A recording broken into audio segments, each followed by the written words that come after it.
네, 앞서 보신 것처럼 경남 밀양의 세종병원에서 일어난 화재로 지금까지 38명이 숨진 가운데 추가 사망자가 나올 가능성이 여전합니다.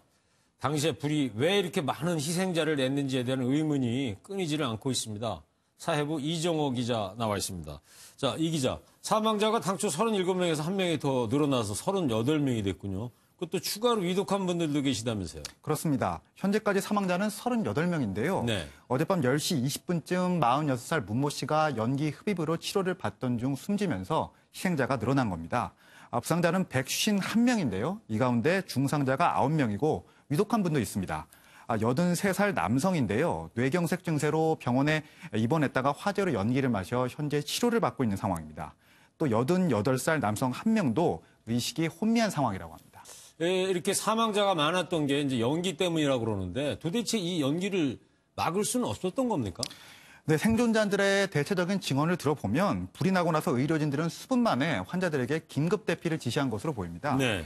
실제로 7시 30분이 조금 넘은 시각에 간호사가 2층 복도를 뛰어다니면서 어서 몸을 피하라, 신속히 대피하라라고 고함을 치는 소리를 들었다는 환자들이 꽤 많습니다. 네, 지금 CCTV 화면에서도 나오고 있는데 알려진 것처럼 인명피해는 그런데 컸단 말이에요. 예? 대피하라고 그랬지만서도. 그렇습니다. 우선 지목되는 문제가 있는데요. 세종병원 일부 층의 방화문이 닫혀 있지 않았다는 얘기가 나오고 있습니다. 예. 방화문은 계단이나 복도 중간중간에 설치되어 있는 거대한 철문을 말하는데 예. 이 문이 닫히면 화염이나 연기가 번지는 것을 일시적으로나마 막을 수가 있는 것이죠. 그래서 사람들의 목숨을 살릴 시간도 벌 수 있는 겁니다. 네. 건물에 가면 중간중간에 철문, 그걸 이제 방화문이라고 그러는 거고. 그렇습니다. 근데 그 방화문이 항상 이렇게 닫혀 있어야 되는 거예요? 맞습니다. 요즘엔 열려 있다가도 불이 나면 저절로 닫히는 자동 방화문도 꽤 있는데 네. 사실 그렇지 않은 방화문이라도 기본적으로 닫혀 있는 게 사실은 맞습니다.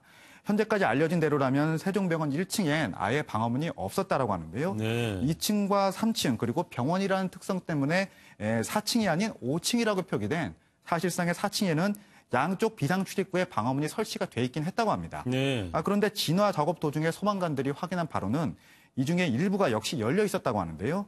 한마디로 연기가 별다른 장애물 없이 건물 위층으로 신속히 번졌다라고 볼 수 있을 것 같습니다. 네. 그러니까 방화문이 없다 보니까 불길이 연기가 위층으로 확 번졌다 이런 말씀인 거죠. 그렇습니다. 근데 아무래도 그렇지 그 방화문이 열려 있다고 그래서 이렇게 연기가 급속도로 확 짧은 시간 안에 번질 수가 있는 거예요?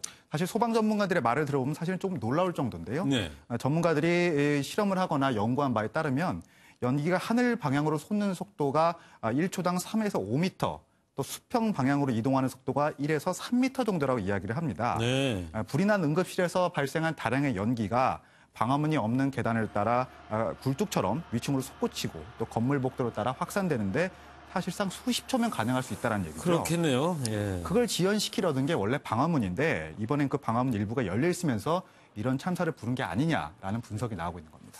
그러면 연기를 막을 수 있는 방법이 이 방화문 말고는 없는 거예요?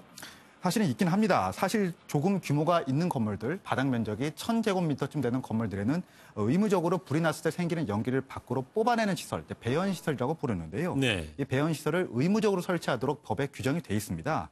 하지만 이번에 불이 난 태종병원 같은 경우에는 3분의 1 정도밖에 되지 않는 작은 규모의 건물이었죠. 네. 그렇기 때문에 법적으로도 이런 배연시설을 설치할 의무가 없었습니다.